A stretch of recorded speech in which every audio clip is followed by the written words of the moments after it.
In 1914, pilots from enemy sides would wave at each other as they flew past. 4 years later, they were trying to kill each other with machine guns mounted on their planes. What changed? The birth of air combat is one of the wildest stories from World War I, because planes went from being completely useless toys that generals didn't even want to being one of the most important weapons in the entire war. And it all happened in just 4 years. We're talking about the moment when warfare left the ground and went into the sky, when flying machines that could barely stay in the air became deadly weapons, when pilots became knights of the sky, fighting duels thousands of feet above the trenches. This is the story of how air combat was born, how it changed everything, and why it mattered. When World War I started in August 1914, airplanes were basically a joke to most military leaders. The Wright brothers had only flown their first plane 11 years earlier, in 1903. Planes were still primitive, unreliable, and nobody really knew what to do with them. Most generals thought planes were toys for rich people and crazy adventurers. They didn't see any military value in them. Why would you need a plane when you have cavalry for scouting and artillery for firepower? The whole concept of aerial warfare didn't exist yet. Nobody had thought it through. The military establishment was dominated by officers who'd learned warfare in the late 1800s. They understood cavalry, infantry, artillery. These were proven traditional military branches with centuries of history. Aviation was new, unproven, and frankly weird. Why would you trust your life to a flimsy machine that could fall out of the sky at any moment? There were skeptics at every level. Senior officers saw planes as a distraction from real military capabilities. Budget officers didn't want to spend money on them. Soldiers on the ground didn't understand what planes could do for them. Aviation had to prove itself. And at the start of the war, it hadn't done that yet. The planes themselves were fragile things made of wood, wire, and fabric. They had tiny engines that broke down constantly. They couldn't fly very fast, maybe 70 or 80 miles per hour at best. They couldn't fly very high, usually just a few thousand feet. They couldn't carry much weight, and they were incredibly dangerous to fly, even without anyone shooting at you. Think about what these early planes were like. The frame was wood, usually spruce or ash. The wings were fabric stretched over the frame and then painted with a substance called dope to make it waterproof and tight. The whole structure was held together with wire. It was like a kite with an engine. Strong winds could literally tear these planes apart in midair. The engines were the biggest problem. They were adapted from automobile engines or designed from scratch by people who were still figuring out how engines worked. They'd overheat, seize up, lose power at altitude, quit without warning. Pilots would joke that the engine was just as dangerous as the enemy, and they weren't really joking. Early pilots were daredevils and risk-takers. Flying was so dangerous that many pilots died in training accidents before they ever saw combat. The planes would stall and crash. Engines would fail. Wings would break off in flight. Landing was one of the most dangerous parts because the planes were hard to control, and landing fields were often rough and unprepared. The training process was brutal. There weren't enough instructors or training planes. New pilots would get minimal instruction, maybe a few hours of flight time before being sent to the front. They'd learn by doing, and many didn't survive the learning process. Some pilots went to the front having never practiced key maneuvers like recovering from a spin or landing in crosswinds. Aviation attracted a certain type of person. You had to be little crazy to want to fly in 1914. You had to be comfortable with risk, with machinery, with the idea of being thousands of feet in the air with nothing but canvas and wood keeping you aloft. Many early pilots were from wealthy families because aviation had been an expensive hobby before the war. Others were adventurers, men who wanted excitement and were willing to risk their lives for it. But some military leaders saw potential. They thought planes could be used for reconnaissance, for looking behind enemy lines and seeing what the enemy was doing. This made sense because, traditionally, armies used cavalry scouts to gather information. A plane could do the same job but faster and from a better vantage point. The idea was simple. Send a plane over enemy territory with an observer who could look down and see troop positions, artillery emplacements, supply convoys, anything that might be militarily useful. The observer would sketch what he saw or take photographs. Then the plane would return and deliver the information to headquarters. So when the war started, both sides had small numbers of planes assigned to reconnaissance duties. The pilots would fly over enemy territory, look around, maybe take some photographs, and report back. That was it. No weapons, no fighting, just looking. The French had maybe 140 planes at the start of the war. The Germans had about 230. The British sent 4 squadrons to France, maybe 60 planes total. These numbers sound tiny compared to the hundreds of planes that would be involved in battles later in the war. But at the time, it was all the planes they had. The early reconnaissance missions were actually pretty effective. Pilots could see troop movements, artillery positions, supply depots, all kinds of useful information. During the First Battle of the Marne in September 1914, French reconnaissance planes spotted a gap in the German advance. The French were able to exploit this gap and stop the German offensive. Planes had already affected the outcome of a major battle. This was a revelation. Generals who'd been skeptical suddenly saw the value. A single plane with a good observer could provide information that would take cavalry scouts days to gather, and they could see things cavalry couldn't see at all. The observer had a god's eye view of the battlefield. They could see everything laid out like a map. Photography became increasingly important. Early aerial cameras were bulky and hard to use from a moving, vibrating plane. But the technology improved quickly. By late 1914, planes were taking detailed photographs of enemy positions. These photos could be studied carefully, compared over time to see changes, used to plan artillery strikes or infantry assaults. But there was a problem. If your planes could see the enemy's planes could see you, and nobody liked being spied on. So pilots started trying to interfere with enemy reconnaissance planes. At first, this interference was almost comical. Pilots would carry pistols or rifles and take shots at enemy planes when they passed each other. The chances of hitting anything were tiny. You're in a moving plane, shooting at another moving plane with a weapon that wasn't designed for this purpose. But pilots tried anyway. Imagine trying to aim a pistol while your plane is bouncing around, the wind is roaring past you, the engine is vibrating everything, and the target is moving in 3 dimensions. It was almost impossible. But occasionally, someone would get lucky and land a hit. These rare successes encouraged more pilots to try. Some pilots got creative. They'd carry bricks or metal darts to throw or drop on enemy planes. One pilot supposedly tried to ram an enemy plane with his wheels. Another tried to snag an enemy plane's wing with a grappling hook on a rope. These attempts were desperate and usually didn't work, but they showed that pilots were thinking about aerial combat. The metal darts were called fléchettes, and they were actually fairly common in the early war. They were steel darts a few inches long that would be dropped from planes onto troops below. The idea was that a dart falling from 1,000 feet would pick up enough speed to pierce a helmet or to kill a horse. Whether they were actually effective is debatable, but pilots would sometimes try dropping them on enemy planes flying below them. There are stories of pilots from opposite sides who became friendly rivals.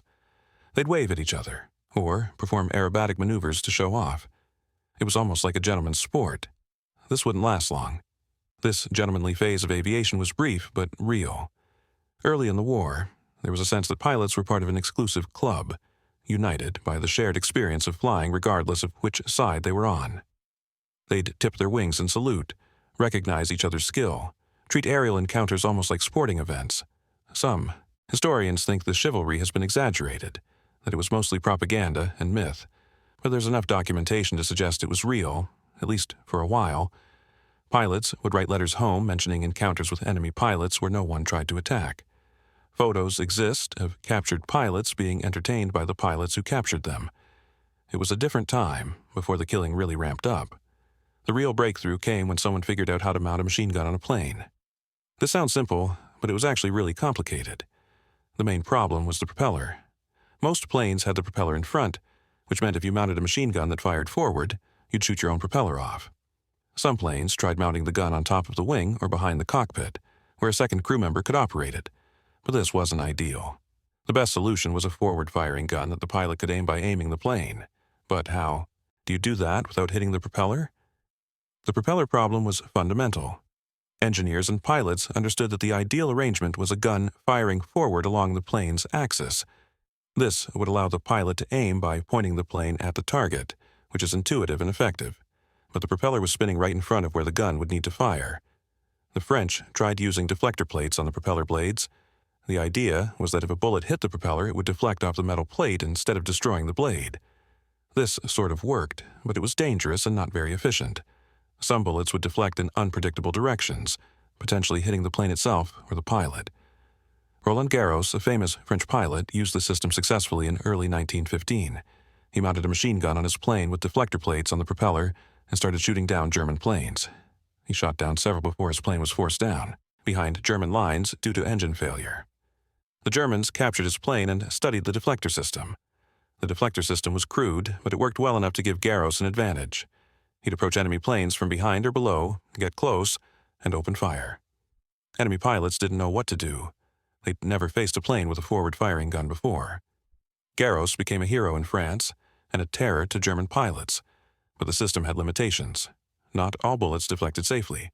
Some would damage the propeller despite the plates. The added weight of the metal plates affected the plane's performance, and it was wasteful, since bullets that hit the propeller were wasted rather than hitting the target. The Germans figured out the real solution, the interrupter gear. This was a mechanical device that synchronized the machine gun with the propeller. The gun would only fire when the propeller blades were out of the way. When a blade passed in front of the gun barrel, the mechanism would prevent firing. It sounds simple but required precise engineering to work at high speeds. Anthony Fokker, a Dutch aircraft designer working for the Germans, developed a reliable interrupter gear in 1915. He installed it on the Fokker Eindecker, a German fighter plane. And suddenly, German pilots had a huge advantage. They could aim their entire plane at an enemy and fire a machine gun straight ahead. This changed everything. The story of how Fokker developed the interrupter gear has become legendary. According to some accounts, he was given Garros's captured plane and told to figure out a better system. Within days, he designed a mechanism that synchronized the gun with the propeller. Other accounts suggest he'd been working on the problem already. Either way, his solution was elegant and effective. The interrupter gear used a cam or rod connected to the engine that would physically block the gun's firing mechanism when a propeller blade was in the way. It was purely mechanical, requiring no electrical components, which made it reliable. As the propeller spun, the cam would rotate, blocking and unblocking the gun at just the right moments. The Fokker Eindecker wasn't even a particularly good plane. It was slow and not very maneuverable compared to some other aircraft, but having a forward-firing synchronized machine gun made it deadly. German pilots started shooting down Allied planes in large numbers. Allied pilots called this period the Fokker Scourge because they were being massacred. The period from late 1915 to early 1916 was brutal for Allied pilots. They'd go up in planes without effective forward-firing guns and encounter Fokker Eindeckers that could shoot them down easily. The psychological impact was significant. Pilots knew they were going up in inferior machines. Some refused to fly. Others went up and died within days. Allied command tried various solutions. They ordered pilots to fly in, formations so they could protect each other. They tried equipping reconnaissance planes with multiple observers carrying rifles or machine guns. They worked frantically to develop their own synchronized guns. But for several months, German pilots had a significant advantage. The first German pilot to really exploit this advantage was Max Immelmann. He developed tactics for aerial combat, techniques that are still taught to fighter pilots today. He'd climb above enemy planes, then dive down on them from behind, using speed and altitude advantage to get into position before the enemy knew he was there. He'd fire a burst from his machine gun and either shoot down the enemy or force them to flee. Immelmann became an ace, a pilot with 5 or more kills. He became a national hero in Germany and a feared opponent for Allied pilots. He was eventually shot down and killed in 1916, but by then he'd established the template for fighter combat, the Immelmann turn, a maneuver where you half loop up and then half roll to reverse direction while gaining altitude, is named after him. Whether he actually invented it or just used it effectively is debated, but it became a standard fighter tactic, a way to reverse direction quickly while maintaining energy and position. Immelmann shot down 15 enemy planes before he died. His death was controversial. The official German explanation was that his plane broke apart due to structural failure, but some believed he was shot down by an Allied pilot or by ground fire. Either way, he died at age 25, having become one of the first fighter aces in history. Another early German ace was Oswald Boelcke. He not only shot down enemy planes, but also thought deeply about aerial tactics. He wrote down a set of rules for fighter pilots called the Dicta Boelcke. These rules covered things like maintaining altitude advantage, attacking from the sun so the enemy couldn't see you, getting close before firing to ensure hits, and many other tactical principles. Boelcke's rules seem obvious now, but at the time, nobody had formalized aerial combat tactics. Pilots were making it up as they went along. Boelcke's contribution was thinking systematically about what worked and what didn't, then teaching other pilots. He trained many of the German fighter pilots who'd become famous later in the war. The Dicta Boelcke included 8 main points. Always try to secure an advantageous position before attacking. If you begin an attack, follow through. Fire only at close range, and only when your opponent is properly in your sights. Always keep your eye on your opponent. In any form of attack, it's essential to assail your opponent from behind. If your opponent dives on you, do not try to evade, but fly to meet the attack. When over enemy territory, always remember your line of retreat. For formations, attack in groups of 4 or 6, with one group attacking while the others provide cover. These principles became foundational. Fighter pilots in World War II learned the dicta Boelka. Modern fighter pilots still study them. Boelka had figured out the basics of air combat tactics in 1916, and they've remained relevant for over a century. Boelka himself was shot down and killed in October 1916 after 40 victories. His death was accidental, a mid-air collision with another German plane during a fight with British planes. Both the German and British sides mourned him. The British dropped a wreath over his airfield with a message honoring his skill and bravery. The Allies needed to catch up fast. They developed their own interrupter gears and started building fighter planes specifically designed for combat. The French had planes like the Nieuport, which was fast and agile. The British had the Sopwith Pup and later the Sopwith Camel. These planes could match or exceed German performance. The Nieuport was a sesquiplane, meaning the lower wing was smaller than the upper wing. This design made it lighter and more maneuverable than planes with 2 full-size wings. French pilots loved it for its agility. It could turn tighter than most German planes, which was a huge advantage in dogfights. The Sopwith Pup was called the Pup because it looked like a smaller version of an earlier Sopwith plane. It was easy to fly, forgiving of pilot errors, and pleasant to handle. This made it good for training new pilots while still being effective in combat. Experienced pilots could push it to the limits of its performance and do amazing things with it. The Sopwith Camel is worth talking about because it became one of the most famous fighters of the war. It was incredibly maneuverable, able to turn tighter than almost any other plane. But it was also difficult to fly, and the engine and fuel were positioned in a way that made the plane nose-heavy and unstable. Many pilots crashed during training. But in the hands of a skilled pilot, the Camel was deadly. The Camel shot down more enemy planes than any other Allied fighter, with over 1,200 victories. But it also killed more British pilots in training accidents than any other plane. It was unforgiving. If you made a mistake, the Camel would punish you. The torque from the rotary engine would make the plane want to turn right violently. Taking off and landing were dangerous. But in combat, that same instability made it incredibly agile. Pilots who mastered the Camel loved it. They could outturn anything the Germans had. They could perform maneuvers that other planes couldn't. But new pilots often died within hours of getting their first Camel. The plane demanded respect and skill. Once both sides had fighters with machine guns, aerial combat became a real thing. Pilots would patrol the skies looking for enemy planes. When they found them, they'd fight. These fights were called dogfights, and they were incredibly dangerous and exciting. Dogfights were chaotic. Planes would circle each other, each pilot trying to get behind the other where they could fire without being fired at. Altitude was crucial because you could dive on an enemy below you, gaining speed for the attack. The sun was important too because attacking from the direction of the sun meant the enemy would be blinded and couldn't see you coming. The term dogfight supposedly came from the way planes would circle and snap at each other, like dogs fighting. The fights were fast and violent, lasting anywhere from a few seconds to several minutes. Pilots had to process information quickly, make instant decisions, execute maneuvers perfectly. In a typical dogfight, you'd see an enemy plane and immediately assess the situation. Is he higher or lower? Is he alone or with others? Does he see you? What's your fuel state? Your ammunition? You'd make a split-second decision to attack, evade, or disengage. If you attacked, you'd maneuver to get into a good position, usually behind and slightly below your opponent. You'd close the distance, fighting the urge to fire too soon, because ammunition was limited and accuracy decreased with range. At maybe 50 yards, you'd line up your sights and fire a burst. Then you'd see if you hit, if the enemy was smoking or diving or still fighting, and you'd have to immediately check around you because while you were focused on one enemy, another might be lining up on you. Pilots needed sharp eyesight, quick reflexes, and courage.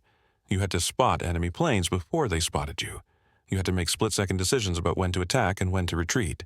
You had to stay calm while people were shooting at you, while your plane was being hit, while friends were being shot down around you. The scanning technique was critical. Pilots were taught to constantly scan the sky, not staring at any one spot, but sweeping their vision in sections. The human eye detects movement better in peripheral vision, so the scanning helped catch sight of distant planes. You'd look for dots against the sky or ground, watch for movement, try to identify friend from foe before committing to action. Many pilots reported that the hardest part was the constant vigilance. You could never relax. Even when flying straight and level on patrol, you had to scan constantly. A moment of inattention could get you killed. Pilots would develop neck problems from constantly twisting around to check behind them. The physical demands were intense too. Planes didn't have pressurized cabins or heating. At altitude, it was freezing cold. Pilots would wear thick leather coats and gloves, but they'd still be numb with cold. The noise from the engine was deafening. The vibration was constant. Oil from the engine would spray back into the pilot's face. And if you maneuvered too hard, the G-forces could make you pass out. Flying at 10,000 or 15,000 feet in an open cockpit meant temperatures well below freezing. The wind chill made it worse. Pilots would wear multiple layers: leather coats, wool scarves, gloves, boots, but their faces would still be exposed and would become frostbitten. Their hands would become so cold they could barely move the controls. The castor oil used in rotary engines would spray out and coat the pilot. It had a laxative effect if you breathed too much of it, which was unavoidable. Pilots would often have digestive problems from breathing oil fumes for hours. The oil would also coat their goggles, making it hard to see. They'd have to wipe the goggles constantly, taking one hand off the controls to do so. Fighter pilots became celebrities. The public loved stories about aerial combat. It seemed cleaner and more heroic than the trench warfare happening on the ground. Fighter pilots were portrayed as modern knights, engaging in chivalrous single combat high above the mud and blood of the trenches. This romantic image wasn't entirely accurate, but it had some truth to it. Fighter pilots were often young, brave, and skilled. They fought in a way that seemed more personal than artillery bombardment or machine gun fire. You could see your opponent, match skills against them, prove yourself better, or die trying. Newspapers would publish stories about aerial combats, often exaggerating or romanticizing what happened. Pilots were described in heroic terms. The enemy was usually portrayed as honorable opponents, not as evil or inhuman. This was different from how ground combat was portrayed, where the enemy was often dehumanized. This portrayal served propaganda purposes. It gave the public heroes to admire and victories to celebrate in a war that was mostly a grinding stalemate. It made the war seem more noble and purposeful than it really was, but it also created pressure on pilots to live up to this heroic image. Aces became national heroes. An ace was a pilot who'd shot down at least 5 enemy planes. Different countries used different criteria, but 5 kills was the general standard. Becoming an ace meant you were good, you were lucky, and you'd survived long enough to learn the job. The term ace supposedly originated with French newspapers that called pilots with 5 victories aces, because the ace card in French decks is a symbol of excellence. The term caught on and was adopted by other nations. Some countries had different requirements. The British required more victories to be considered an ace officially.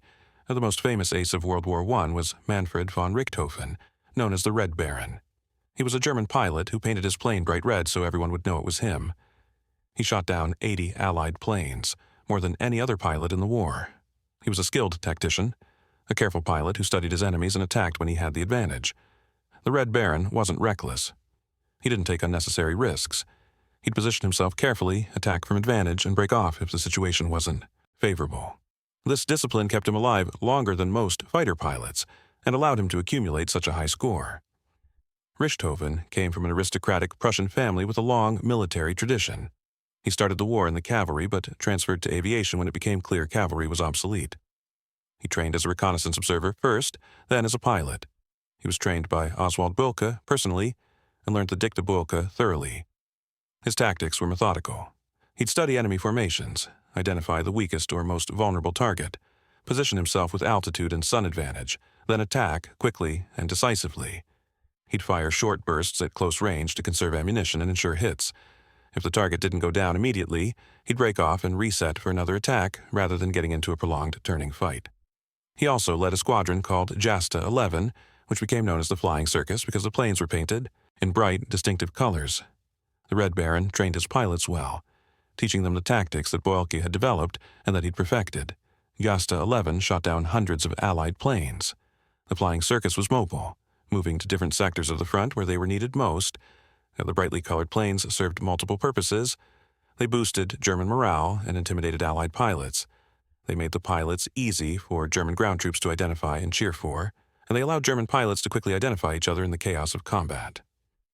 Jasta 11 had several other aces, including Richthofen's brother Lothar, who shot down 40 planes himself. The squadron developed a reputation for aggressiveness and skill. Allied pilots knew that encountering the brightly colored planes of Jasta 11 meant they were in for a tough fight.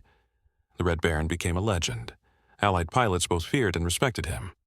When he was finally shot down and killed in April 1918, both sides mourned. The Allies buried him with full military honors, acknowledging his skill and courage. He'd become a symbol of aerial combat itself. There's still debate about who actually killed the Red Baron. He was flying low over Allied lines when he was hit and crash-landed. Some credit goes to a Canadian pilot named Roy Brown who was chasing him. Others think he was hit by ground fire from Australian machine gunners. Probably it was a combination. But his death marked the end of an era. Richthofen had violated one of his own rules by flying low and getting focused on a single target. He was chasing a novice Canadian pilot named Wilfred May, who was flying erratically and managed to avoid being shot down. Roy Brown dove to help May and fired on Richthofen. Meanwhile, Australian machine gunners on the ground also fired at the low-flying red plane. Richthofen was hit by a single bullet that passed through his chest. He managed to land his plane, but died moments later. The Australians reached the plane first and initially took credit for killing him. Later, analysis of the bullet wound suggested it could have come from the ground or from Brown's plane. The debate continues to this day. The Allies gave Richthofen a funeral with military honors. They recognized him as a worthy enemy who'd fought honorably. Allied pilots who'd fought against him attended the funeral. This kind of respect was common in the air war, unlike the hatred between ground troops. Other famous aces included Frenchman René Fonck with 75 kills, Canadian Billy Bishop with 72, and British pilot Edward Manock with 61. Each had their own style and tactics. Each had become famous in their home countries. Each had survived countless combats where others had died. René Fonck was the Allied ace with the most victories, and possibly the most skilled pilot of the war. He was a perfectionist who planned every attack carefully and rarely took damage to his own plane. He once shot down 6 German planes in a single day. Unlike many aces who were reckless and aggressive, Fonck was calculated and precise. He survived the war and lived until 1953. Billy Bishop was controversial. He claimed many victories that weren't witnessed or confirmed, leading some to suspect he exaggerated his score. But he was undoubtedly a skilled and aggressive pilot. He won the Victoria Cross for a solo attack on a German airfield where he claimed to have destroyed several planes on the ground and shot down others that took off to intercept him. Edward Manock was intensely focused on killing Germans. He hated them with an unusual passion for air combat, where pilots often respected their opponents. Manock was an excellent teacher who trained many other pilots. He was eventually shot down and killed in July 1918, possibly by ground fire. He'd told friends he feared burning to death in a crashed plane, and when his plane was hit, it caught fire. Witnesses said he was probably dead before the plane hit the ground, killed by the bullet that hit him rather than by the fire. The life expectancy of a new fighter pilot was measured in weeks. Some estimates say the average was about 3 weeks from arrival at the front to death. This was partly because new pilots didn't know what they were doing. They'd make mistakes, take unnecessary risks, fail to see enemies approaching. The pilots who survived those first few weeks learned fast and had much better chances. The statistics were grim. In some periods, pilot casualties reached 50% per month. This meant that every 2 months you could expect half the pilots in a squadron to be dead or seriously wounded. New pilots were arriving constantly to replace casualties, and many of these novices died within days. The experienced pilots tried to help newcomers survive. They'd give advice, warn about common mistakes, try to protect the new pilots in combat. But there was only so much they could do. Every pilot had to learn through experience, and some lessons could only be learned by surviving situations where others died. Fighter tactics evolved throughout the war. Early on, pilots fought alone or in pairs. Later, they started flying in larger formations. The Germans developed the idea of flying in formations of 4 planes, called a swarm. The Allies formed squadrons of multiple planes that would patrol together.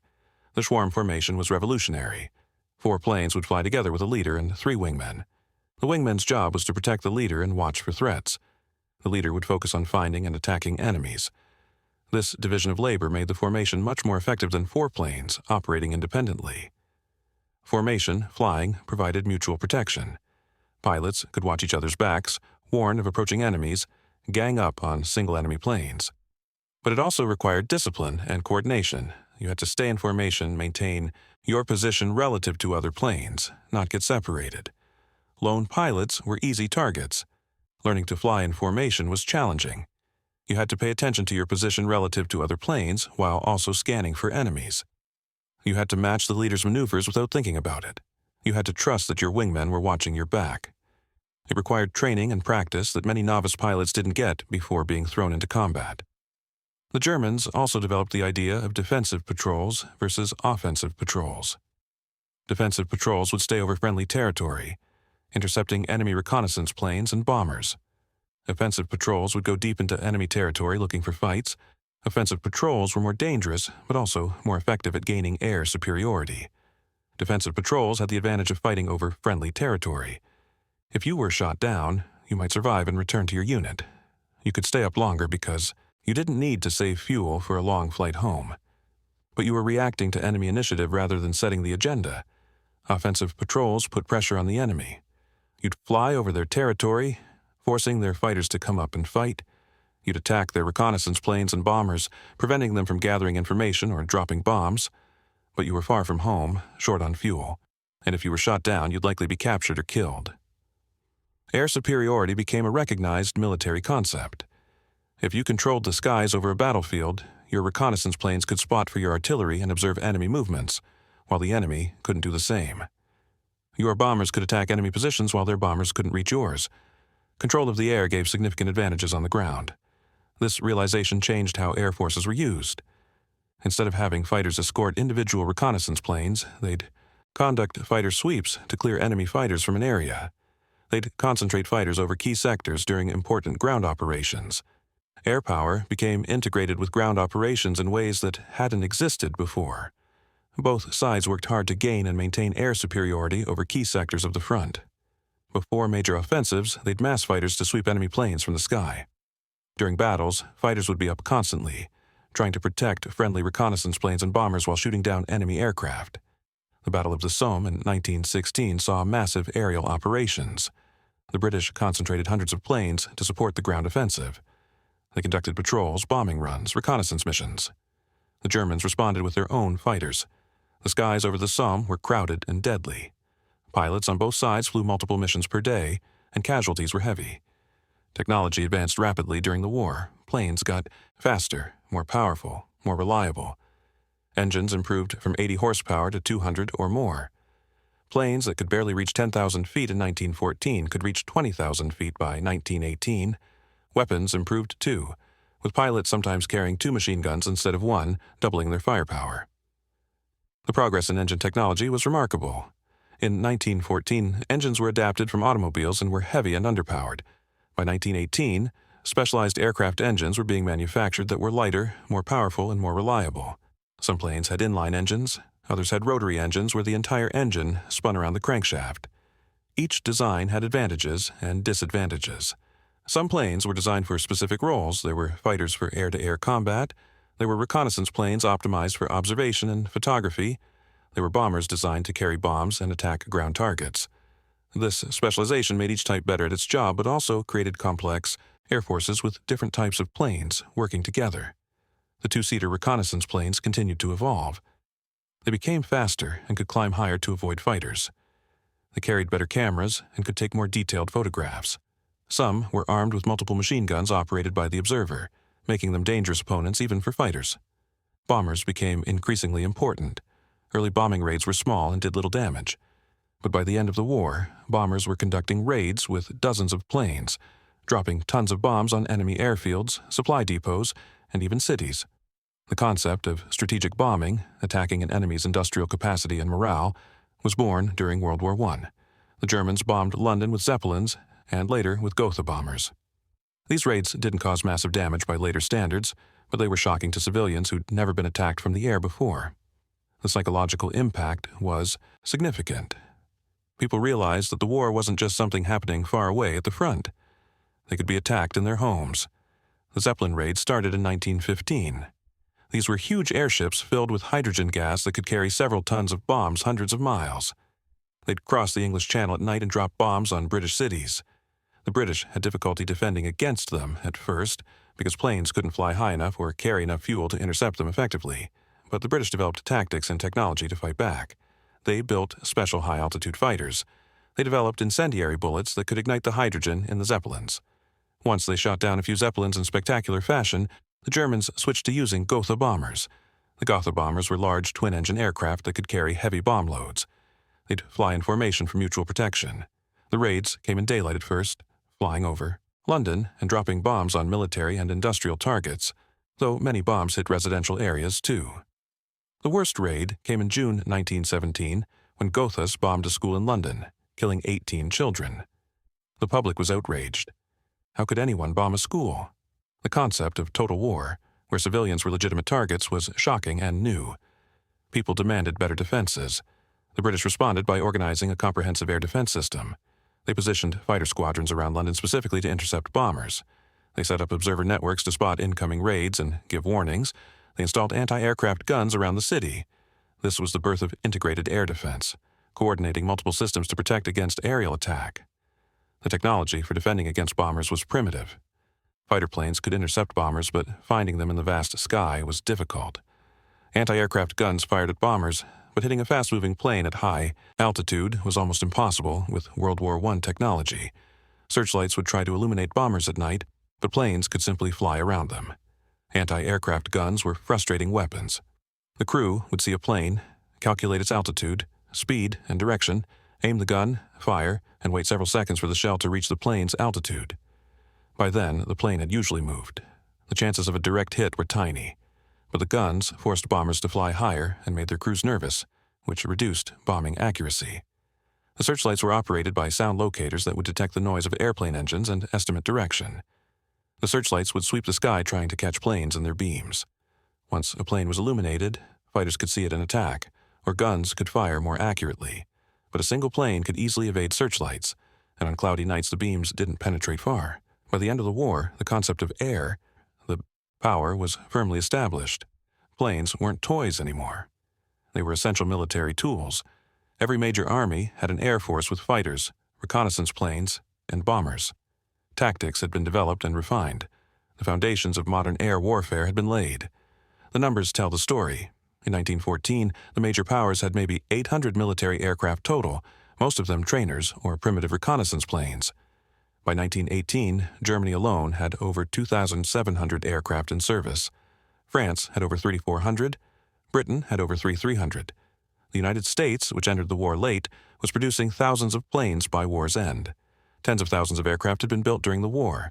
The organizational structures had evolved too. Air forces had become separate branches of the military with their own command structures. The British created the Royal Air Force in 1918, the first independent air force in the world. Other nations followed suit after the war. Aviation had proven itself important enough to warrant independence from Army and Navy control. The impact on individual pilots was profound. These were young men, often in their early 20s or even younger, given incredible responsibility and facing constant danger. Many were killed. Those who survived were often physically and psychologically damaged. There are accounts of pilots having nightmares about falling, about being burned alive in crashed planes, about watching friends die. The stress of constant combat, of flying dangerous planes, of knowing you could die at any moment took a psychological toll that many never fully recovered from. The concept of combat fatigue, or what we'd now call PTSD, was poorly understood. Pilots who broke down mentally were often accused of cowardice or malingering. Some were court-martialed. Others were quietly sent home or given desk jobs. The military didn't know how to deal with psychological casualties. Some pilots would develop a twitch or shake after months of combat. Others would have panic attacks before flying. Some would freeze at critical moments in combat. The human mind wasn't designed to handle the stress of aerial combat day after day, and many pilots reached their breaking point. But there was also an appeal to it. Fighter pilots had a freedom and independence that ground soldiers didn't. They weren't stuck in trenches. They could move in 3 dimensions. Every flight was different, and there was the thrill of combat, the test of skill against a worthy opponent. Pilots would describe the exhilaration of flight, the beauty of the world seen from above, the satisfaction of outmaneuvering an opponent. Even knowing the dangers, many genuinely loved flying. It gave them a sense of purpose and accomplishment that was rare in the grinding war on the ground. The freedom was real. Unlike infantry who were stuck in trenches for weeks at a time, pilots would fly a mission and return to an aerodrome with real beds, hot food, wine. Between missions, they'd relax, play cards, work on their planes. The contrast with life in the trenches was stark. This created some resentment from ground troops who saw pilots as having it easy. Many pilots described a strange respect for their enemies. You were trying to kill each other, but you were also fellow pilots, fellow members of an exclusive club who understood what the others were going through. There are stories of pilots dropping wreaths over enemy airfields when a respected opponent was killed, or of captured pilots being treated well by the side that captured them. This chivalry had limits, of course. It was war. People died. But there was a sense that aerial combat was more personal and honorable than the industrial slaughter happening on the ground. Whether this was true or just a comforting myth, pilots told themselves, is debatable. The respect was genuine in many cases. Ernst Udet, a German ace with 62 victories, met Georges Gunmer, a French ace with 53 victories, in combat. Their planes were evenly matched, and they fought for several minutes, neither able to gain advantage. Finally, both ran out of ammunition. They saluted each other and flew away. Guynemer was later killed in combat, and Udet reportedly mourned him as a worthy opponent. When Oswald Bulka was killed, British pilots dropped a wreath over his airfield with a message, "To the memory of Captain Bulka, our brave and chivalrous opponent." When the Red Baron died, the Australians who recovered his body initially wanted to keep it as a trophy, but British flying officers insisted he receive a proper military burial with full honors. And the technology developed during World War I laid the groundwork for everything that came after. The fighters of World War II were faster and more powerful, but they used the same basic principles. Jet fighters are obviously more advanced, but the tactics of aerial combat haven't changed as much as you might think. Altitude, advantage, attacking from the sun, getting on an enemy's tail, these are still valid concepts. The fundamentals of air combat established in World War I remain relevant. Energy management, the idea that altitude and speed can be traded for each other and that maintaining energy advantage is crucial. Situational awareness, constantly knowing where you are and where enemies might be. Aggressive initiative, attacking first and keeping the opponent defensive. These principles work whether you're flying a Sopwith Camel or an F-16. The idea of air superiority, of controlling the skies over a battlefield, is still central to modern warfare. Every major military conflict since World War I has involved fighting for control of the air. The side that controls the air has enormous advantages, just as they discovered between 1914 and 1918. In World War II, the Battle of Britain was entirely about air superiority. The Germans needed to control British airspace before they could invade. They failed, and the invasion never happened. In the Gulf War, the coalition spent weeks gaining air superiority before starting the ground war.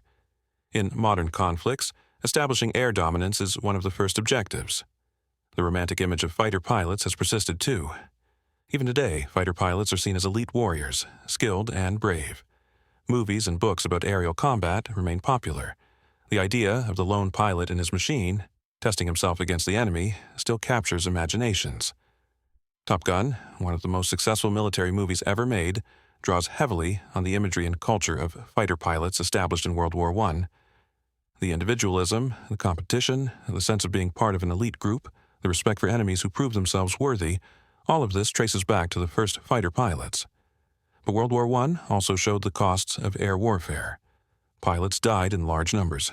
The technology was dangerous even without enemy action, and as bombing developed, it brought war to civilians in a new and terrifying way. The air was no longer a safe realm above the battlefield. It had become part of the battlefield itself. The casualty rates among pilots were comparable to infantry in some periods. In bad months, squadrons would lose 50% or more of their pilots. The danger came from multiple sources. Enemy fighters, obviously, but also anti-aircraft fire, which became more effective as the war progressed, mechanical failures that would cause crashes, weather that would disorient pilots or tear planes apart, even simple exhaustion that would cause pilots to make fatal mistakes. The birth of air combat during World War I changed warfare permanently. It added a new dimension, literally. Battles were no longer just about controlling ground. You had to control the air too. This required new weapons, new tactics, new types of soldiers. The military forces of 1918 looked completely different from those of 1914, and air power was a big part of that change. Armies in 1914 looked similar to armies from the 19th century or even earlier. They had infantry, cavalry, artillery. They fought battles that would have been recognizable to Napoleon. By 1918, armies had tanks, chemical weapons, advanced artillery, and most importantly, air forces. Warfare had been revolutionized. The pilots who fought in World War I were pioneers. They were making it up as they went along, figuring out how to fight in the air because nobody had done it before. They took incredible risks. Many of them died. but they established the foundations of something that would become central to modern warfare. When you look at the history of air combat, you can trace almost everything back to World War I. The tactics, the technology, the organization, the culture, it all started then. In just 4 years, aviation went from being a curiosity to being a crucial military capability. The speed of this development is remarkable. In 1914, pilots were waving at each other as they passed. By 1915, they were shooting at each other with pistols. By 1916, they had machine guns and were fighting organized dogfights. By 1917, there were specialized fighters, bombers, and reconnaissance planes operating in coordinated formations. By 1918, air forces had become essential parts of military operations. This rapid evolution shows how war drives technological development. When survival is at stake, innovation happens fast. People figure out solutions to problems because the alternative is defeat and death. World War I was a laboratory for military technology, and aviation was one of the most dramatic examples. The investment in aviation research during the war was enormous. Governments poured money into developing better engines, stronger airframes, more effective weapons. Companies competed to produce the best planes. Engineers worked around the clock on improvements. The result was technological progress that would have taken decades in peacetime, compressed into 4 years of war. The birth of air combat also changed how people thought about war. The ground war was horrific, a grinding stalemate of trenches and barbed wire and artillery. Air combat seemed cleaner, more exciting. It gave people something to celebrate, heroes to admire. The reality was that pilots died just like soldiers on the ground, but the perception was different. This perception mattered. It affected morale, propaganda, how the public understood the war. Fighter aces became celebrities, their photos in newspapers, their scores tallied like sports statistics. This was partly genuine admiration, and partly a need for heroes in a war that produced mostly anonymous suffering. The newspapers would run regular updates on ace scores like sports standings. Who was ahead? Who'd shot down the most planes this week? Pilots became household names. Children collected cards with pictures of famous aces. Towns would celebrate when a local boy became an ace. It gave the public something positive to focus on in an otherwise grim war. The legacy of World War I air combat is still with us. Every time a fighter jet takes off, every time a military drone conducts reconnaissance or strikes a target, every time air power is used in conflict, it's building on what started over a century ago. Modern drones conducting surveillance over combat zones are doing essentially what those first reconnaissance planes did in 1914, just with better technology. Fighter jets engaging in air-to-air combat use tactics developed by Boelke and Immelmann and the Red Baron. Strategic bombers attacking enemy infrastructure are following doctrine established when Goethas bombed London. The technology is unrecognizable, but the concepts are the same. The men who flew those first combat missions, who figured out how to fight in the air, who lived and died in those fragile planes, they created something that would change the world. They couldn't have known how important their innovations would become. They were just trying to survive and do their jobs, but they were making history. Consider what they accomplished. In 1914, aviation was barely a decade old. The idea of using planes for military purposes was experimental. Most people thought planes would never be important in warfare. By 1918, air power was recognized as essential. Billions had been invested in aviation. Thousands of planes were in service. Tens of thousands of men had learned to fly. Entire industries had been created to support military aviation. The skills these pioneers developed became the foundation for commercial aviation, too. Many World War I pilots became airline pilots, airmail pilots, barnstormers who spread aviation to the public. The navigation techniques, the weather reading, the aircraft maintenance procedures, all of this knowledge transferred from military to civilian use. Some World War I aces became important figures in aviation history. Eddie Rickenbacker, the top American ace with 26 victories, later founded Eastern Airlines. Charles Lindbergh, who trained as a military pilot near the end of the war, made the first solo transatlantic flight and became the most famous aviator in the world. Hermann Goering, a German ace, later commanded the Luftwaffe in World War II, though with much less success than in his fighter pilot days. The organizational structures created during the war persisted. The concept of an independent air force, separate from Army and Navy, became standard. The ranking systems, the squadron structures, the training pipelines, much of this was established during World War I and continues today. The culture of military aviation also has roots in World War I. The emphasis on individual skill and achievement, the fierce competition among pilots, the sense of being part of an elite group, the traditions and rituals. Walk into any fighter squadron today and you'll see echoes of World War I fighter culture. The leather jacket, which became iconic for pilots, originated in World War I when pilots needed protection from the cold at altitude. The silk scarf that became part of the fighter pilot image was originally practical, used to wipe oil from goggles and to protect the neck from chafing caused by constantly turning your head to scan for enemies. These practical items became symbols that persist to this day. When we talk about the birth of air combat, we're really talking about the birth of a new dimension of warfare. For thousands of years, battles were two-dimensional, fought on land or sea. World War I added the third dimension. This fundamentally changed military strategy and tactics in ways we're still dealing with. The strategic implications were enormous. Distance no longer provided the same protection it once had. An enemy with air power could strike deep into your territory. Concentrating forces, which had been standard military practice, became dangerous because concentrated troops were vulnerable to air attack. The fog of war, the uncertainty about enemy positions and movements, was partially lifted by aerial reconnaissance. The birth of air combat in World War I also began the process of making war more technological and less about mass armies.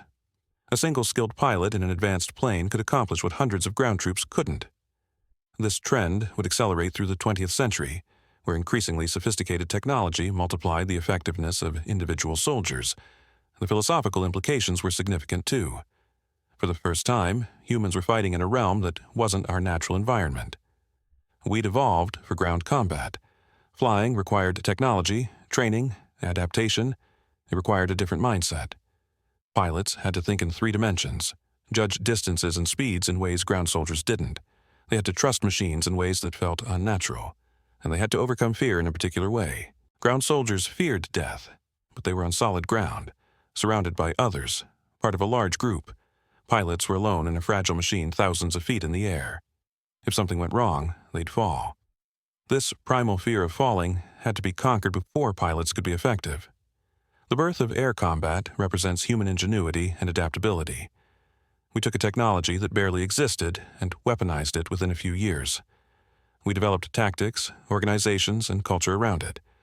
We overcame the technical challenges and the human limitations, and we created something that would fundamentally alter how wars are fought, but it also represents the darker side of human nature. This ingenuity was applied to killing. The young men who became aces were celebrated for how many people they killed. The technology was developed to make warfare more effective, which means making it better at destroying and killing. The birth of air combat expanded warfare into a new dimension, making more places vulnerable, putting more people at risk. The strategic bombing that started in World War I would reach terrible heights in World War II, with cities destroyed and hundreds of thousands of civilians killed. The air combat that seemed so clean and chivalrous in 1918 would become industrialized mass killing by 1945, and the technology and tactics developed in World War I made all of that possible. So the legacy of World War I air combat is complex. It's a story of courage, innovation, and human achievement. It's also a story of violence, death, and the expansion of war into new realms. Both aspects are real and important. The men who flew in World War I deserve to be remembered. They were brave, they were skilled, they were pioneers. Whether you were a German pilot flying an Albatross, a French pilot in a Newport, or a British pilot in a Camel, you were part of something new and historic. You were learning to fight in the air, creating the tactics and traditions that would define military aviation for generations. Some, like the Red Baron or Eddie Rickenbacker, became famous. Most didn't. Most were just young men who learned to fly, went to war, and either died or survived to return home. But collectively, they changed warfare forever. When you see a fighter jet fly overhead, remember it started with fabric and wood planes held together with wire. When you hear about airstrikes or aerial reconnaissance, remember it started with pilots leaning over the side of their cockpits sketching enemy positions. When you think about air combat, remember the young men in World War I who figured it all out from scratch, who fought and died to establish something completely new. The birth of air combat in World War I was one of the most significant military developments in history. It changed how wars are fought, how military forces are organized, how civilians experience war. And it happened in just 4 years, driven by necessity, innovation, and the courage of men willing to fly into combat in machines that could barely stay in the air. That's the story of how warfare took to the skies, how air combat was born, and why it matters. It's a story of transformation, from gentlemen pilots waving at each other to organized air forces fighting for control of the sky. It's 4 years that changed everything. Subscribe for more untold history.